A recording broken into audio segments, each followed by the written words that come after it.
Shalom, shalom. Imani ni ya ajabu kweli kweli katika maisha ya mtu. Ukielewa imani kupitia neno la Mungu, hakika maisha yako yatakuwa mema.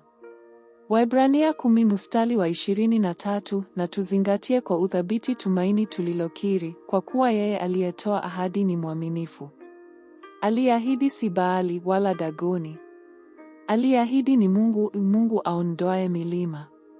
Mungu awezaye kugeuza 10,000 kulia na wengine 10,000 kushoto, lakini bado akakuweka salama ukiwa umesimama.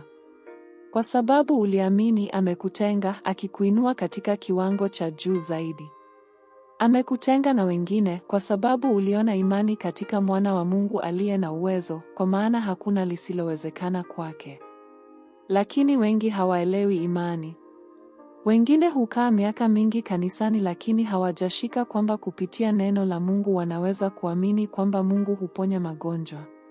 Hawajafika kuamini kwamba Mungu anaweza kuwafanya waendelee. Wanaamini tu yale watu wamesema. Lakini maneno ya watu hayawezi kufafanua maisha yako. Wengi hata hurudi nyuma na kuondoka kwa sababu hawakuelewa. Waebrania 10 mstari wa 38, lakini mwenye haki wangu ataishi kwa imani. Na akijiondoa, nafsi yangu haina furaha naye. Ukiwa miongoni mwa watoto wa Mungu kisha ukajiondoa, Mungu hafurahishwi na wewe. Unabaki nje ukihangaika, ukidharauliwa, mpaka utakaporejea nyumbani mwa Mungu, lakini baada ya kuteseka huko nje. Lakini sisi hatuishi kwa yale yasemwayo na watu, wala kwa yale yanayoonekana. Tunaishi kwa yale yasiyoonekana. Kwa maana yanayoonekana hutoka katika yasiyoonekana. Ndiyo maana tunaamini kila kitu tunachohitaji tayari kipo. Si kwa sababu tumekileta sisi wenyewe, bali Mungu alikiandaa kabla kwa ajili yetu. Kwa hiyo kuishi humo ni haki yangu.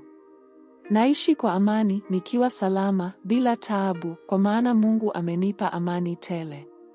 Yesu alisema, amani nawapa, amani yangu nawapa. Siwapatii kama ulimwengu utoavyo.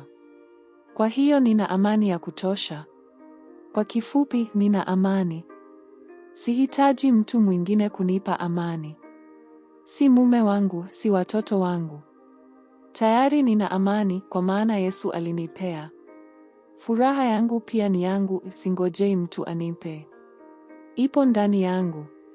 Kwa maana Yesu yumo ndani yangu, nami ni ndani yake, kwa hiyo hakuna lisilowezekana.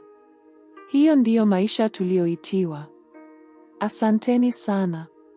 Barikiwa.